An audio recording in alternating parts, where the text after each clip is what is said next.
Bangunlah hai jiwaku, bangunlah hai gambus dan kecapi. Aku mau membangunkan fajar.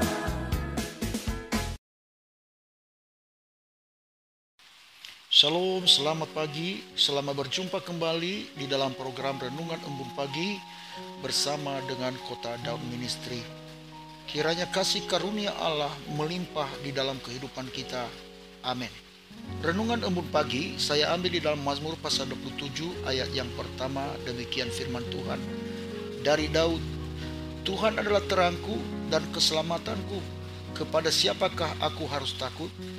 Tuhan adalah benteng hidupku, terhadap siapakah aku harus gemetar?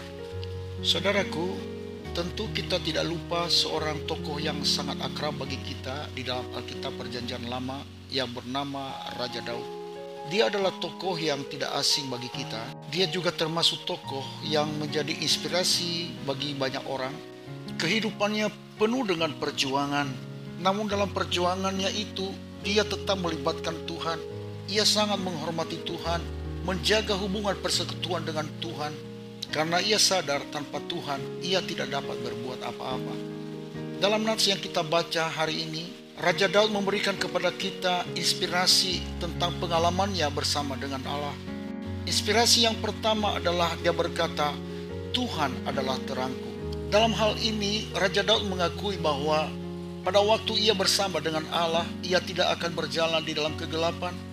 Jalannya tidak akan tersesat, arah hidupnya ke depan sangat jelas, karena ia berjalan di dalam terangnya Tuhan.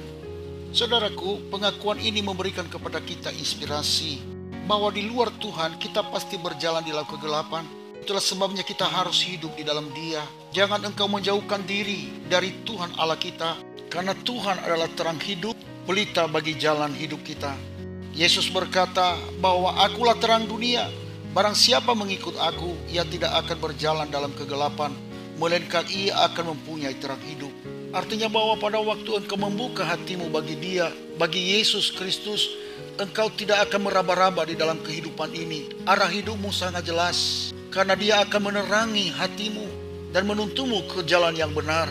Engkau tidak akan tersesat, karena Ia adalah firman Allah yang telah menjadi daging. Dan firman itu adalah pelita bagi kaki dan terang bagi jalan kita. Saudaraku, perlu sekali membuka hati bagi Dia, supaya Ia bisa mengambil alih arah hidup kita. Dan sudah pasti, kalau Ia yang mengambil alih arah hidup kita, kita tidak akan pernah tersesat. Raja Daud mengalami pengalaman-pengalaman seperti itu, sehingga kita melihat bagaimana Raja Daud mengakui Tuhan adalah terangnya. Ia menjadi orang yang berkenan di hadapan Tuhan. Sekalipun ia berjalan di dalam lembah kekelaman, ia tidak takut, karena ia tidak berjalan di dalam kegelapan. Inspirasi yang kedua yang kita lihat dari nats ini adalah Raja Daud mengakui bahwa Tuhan adalah keselamatannya. Kenapa Raja Daud mengakui bahwa Tuhan adalah keselamatannya? Karena ia punya pengalaman bersama dengan Tuhan. Ia aman di dalam perlindungan Allah Israel, Allah nenek moyangnya, yang selalu memberikan perlindungan kepada orang-orang yang dikasihinya.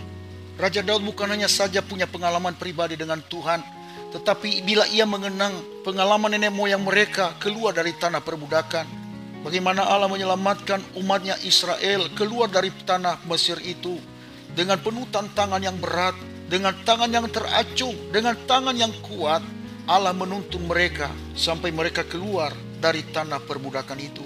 Saudaraku, pengalaman inilah yang membuat Daud mengakui bahwa Tuhan adalah keselamatannya. Saudaraku, kita memiliki Allah yang sama. Kita juga pasti bisa mengalami pengalaman pribadi bersama dengan Dia, kalau kita sungguh-sungguh percaya dan membangun hubungan persekutuan yang baik dengan Dia. Tuhan yang sama tidak akan meninggalkan kita. Ia memberikan kepada kita perlindungan, sekalipun kita ada di dalam lembah kekelaman, sekalipun pada masa-masa sekarang ini, masa-masa sukar. Namun kalau kita percaya bahwa Allah selalu menyertai kita dan memiliki iman bahwa Tuhan tidak pernah akan tinggalkan kita, Ia akan memberikan kepada kita pertolongan pada waktu kita berseru, meminta tolong. Karena Dia adalah Allah yang tidak pernah berubah, dulu, sekarang, dan sampai selama-lamanya. Ia tidak berubah di dalam kuasanya, kasih-Nya, dan anugerah-Nya. Firman Tuhan yang berkata, Kristus tetap sama kemarin, hari ini, dan sampai selama-lamanya. Saudaraku, Raja Daud berkata, Tuhan adalah terangku dan keselamatanku. Kepada siapakah aku harus takut? Artinya bahwa kita nggak perlu takut menjalani hidup ini. Asalkan kita percaya, lambat atau cepat, Tuhan pasti jawab doa. Inspirasi yang ketiga dari pengakuan Daud tentang Tuhan. Ia berkata, Tuhan adalah benteng hidupku, terhadap siapakah aku harus gemetar. Jadi pengakuan ketiga yaitu bahwa Tuhan adalah benteng hidupnya. Artinya bahwa dia menjadikan Tuhan adalah kekuatannya, tempat perlindungannya. Di masa-masa peperangan orang Israel, benteng adalah tempat kekuatan dan tempat perlindungan. Namun dalam hal ini, Raja Daud mengakui bahwa Tuhan adalah benteng kekuatannya. Ia tidak mengandalkan kekuatannya sendiri, kekuatan yang dibangun oleh tangan manusia. Namun ia mengandalkan kekuatan Tuhan untuk melawan semua musuh-musuhnya. Itulah sebabnya firman Tuhan yang berkata, berbahagialah orang yang berlindung kepada Tuhan. Di dalam ayat yang lain, di dalam nats yang sama, Raja Daud mengatakan demikian. Ketika penjahat-penjahat menyerang aku untuk memakan dagingku, yakni semua lawanku dan musuhku, mereka sendirilah yang tergelincir dan jatuh. Sekalipun tentara berkemah mengepung aku, tidak takut hatiku. Sekalipun timbul peperangan melawan aku, dalam hal itu pun aku tetap percaya. Saudaraku, keteguhan hati seorang Daud memberikan kepada kita inspirasi yang sangat luar biasa. Bahwa apapun yang terjadi di dalam kehidupan ini, tetap kita harus mengandalkan kekuatan Tuhan. Jangan engkau andalkan kekuatanmu sendiri. Sebab firman Tuhan yang berkata, terkutuklah orang yang mengandalkan manusia dan kekuatannya sendiri, tetapi diberkatilah orang yang mengandalkan Tuhan. Engkau andalkan kekuatanmu, engkau akan menjadi stres. Tetapi pada waktu engkau mengandalkan Tuhan, engkau akan melihat kedahsyatan dan kehebatan yang sangat luar biasa yang engkau alami di dalam kehidupanmu. Karena Allah kita adalah Allah yang maha kuasa dan maha kuat. Mari kita tetap mengandalkan Dia apapun yang terjadi. Saya Pendeta Zaluhu di sini. Saya ucapkan selamat pagi, selamat beraktivitas. Tuhan Yesus menyertai kita sekalian. Shalom, Maranatha.